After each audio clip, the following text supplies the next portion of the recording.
இந்த வீடியோ பார்க்குற எத்தனை பேர் சீதாராம மூவி பார்த்துருப்பீங்கன்னு தெரியல. ஏன் அப்படின்னா அந்த மூவி பார்த்தவங்களுக்கு நான் சொல்ல போகிற விஷயம் புரியும்.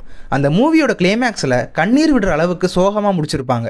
பார்க்குற எல்லார் மனசுலையுமே ராம் ஏன் சீதாவை விட்டு போனான், சரி போனது போயிட்டான், அவன் உயிரோடவாது திரும்பி வந்திருக்கலாம் அப்படின்ற கேள்வியெல்லாம் நம்ம ஆள் மனசுலேருந்து ஒரு சோகத்தோடு எழும்பும். இப்போ உங்களுக்கு சொல்ல போகிறதும் இதே மாதிரி ரியல் லைஃப்பில் வாழ்ந்த சீதாராம் பற்றி தான்.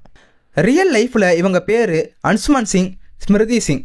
இவங்களோட முதல் சந்திப்பு ஒரு பொறியியல் கல்லூரியில் நடக்குது. பார்த்ததுமே இவங்களுக்குள்ள காதல் மலருது. அவங்க சந்தித்த 6 மாதத்திலேயே பிரிய வேண்டிய சூழ்நிலையும் ஏற்படுது.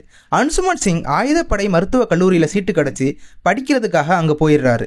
அதுக்கப்புறம் 8 வருஷங்கள் இவங்க பிரிஞ்சிருக்கக்கூடிய சூழ்நிலை ஏற்படுது. இவங்க பிரிஞ்சு இருந்தாலுமே கூட இந்த காதல் ஒரு தொலைதூர காதலாக தொடருது. அன்சுமன் சிங் தன்னோட படிப்பெல்லாம் முடிச்சுட்டு வேலையெல்லாம் கிடைச்ச அப்புறம் கடந்த ஆண்டு பிப்ரவரி மாதத்தில் அன்சுமன் சிங்கும் ஸ்மிருதி சிங்கும் திருமணம் பண்ணிக்கிறாங்க.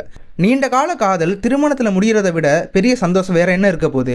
அது மாதிரி தான் அவங்க வாழ்க்கை சந்தோஷமாக போயிட்டு இருந்துச்சு. இவங்க திருமணம் பண்ண அதே வருடம் ஜூலை 18ஆம் தேதி அன்னைக்குன்னு இருவரும் தங்களோட எதிர்காலத்தை பற்றியும் குழந்தைகளை பற்றியும் சொந்த வீடு பற்றியும் பேசியிருக்காங்க. இதெல்லாம் பேசி முடிச்சுட்டு அந்த கனவுகளோடய தூங்க போயிருக்காங்க. யாருமே தன்னோட வாழ்க்கையில் அப்படி ஒரு நாள் வரக்கூடாதுன்னு தான் ஆசைப்படுவாங்க. இவங்க வாழ்க்கையில் அப்படி ஒரு நாள் வந்துச்சு.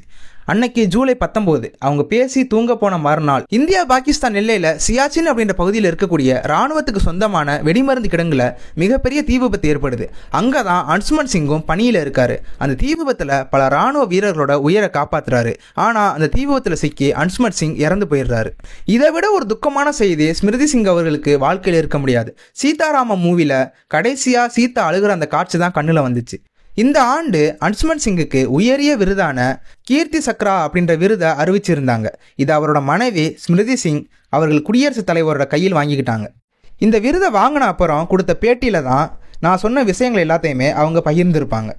மேலும் அவங்க தன்னோட கணவரை நினச்சி பெருமைப்படுறதாகவும் பல இராணுவ வீரரோட குடும்பங்களை காப்பாற்றிருக்கிறதாகவும் அவங்க கண்ணீர் மல்க பேசியிருப்பாங்க. உண்மையாகவே இவங்களை பார்க்குறப்போ ராம இழந்துட்டு தவிச்ச சீதா மாதிரியே தான் தெரிஞ்சாங்க.